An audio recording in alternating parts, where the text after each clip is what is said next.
بسم اللہ الرحمن الرحیم۔ السلام علیکم ناظرین۔ قوم سمود کا واقعہ کچھ یوں ہے کہ حضرت صالح علیہ السلام کو اللہ تعالیٰ نے نبی بنا کر قوم سمود کی طرف بھیجا، اور جب حضرت صالح علیہ السلام نے قوم سمود کو دیکھا تو وہ بتوں کی عبادت کر رہے تھے۔ آپ نے ان کو منع فرمایا، لیکن قوم سمود نہ مانی اور آپس میں مشورہ کر کے حضرت صالح علیہ السلام سے کہنے لگے، اگر واقع میں آپ اللہ کے سچے رسول ہیں تو ہمیں ایک معجزہ دکھائیں۔ آپ نے فرمایا، بتائیں کون سا؟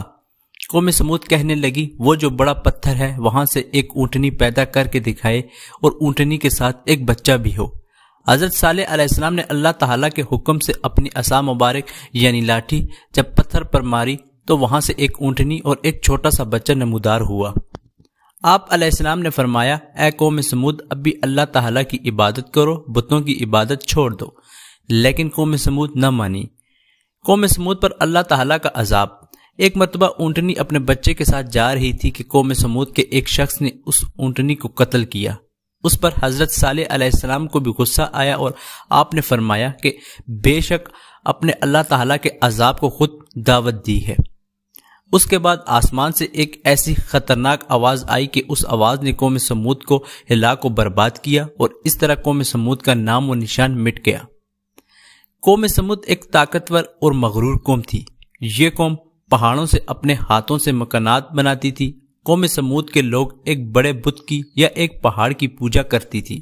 اس پر حضرت صالح علیہ السلام نے قوم کو اللہ تعالیٰ کی عبادت کا کہا، لیکن یہ قوم اپنے تکبر و غرور پر انکار کر بیٹھی۔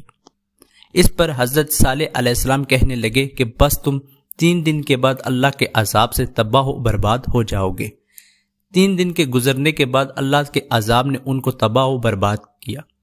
اس کے بعد ان ظالموں نے اونٹنی کو قتل کیا، جس پر حضرت صالح نے قوم سمود کو اللہ تعالیٰ کے عذاب سے ڈرا کر فرمایا کہ بس ابھی اللہ تعالیٰ کے عذاب کا انتظار کرو۔ لیکن اس بات پر قوم سمود نے حضرت صالح علیہ السلام کا مذاق اڑایا اور کہنے لگے، اگر ہم پر اللہ کا عذاب آئے گا تو کب آئے گا؟ ناظرین، اسی امید کے ساتھ کہ آپ کو ہماری آج کی یہ ویڈیو پسند آئی ہوگی۔ اگر آپ کو ہماری آج کی یہ ویڈیو پسند آئی ہے تو ہمارے چینل کو سبسکرائب کرنا مت بھولیے۔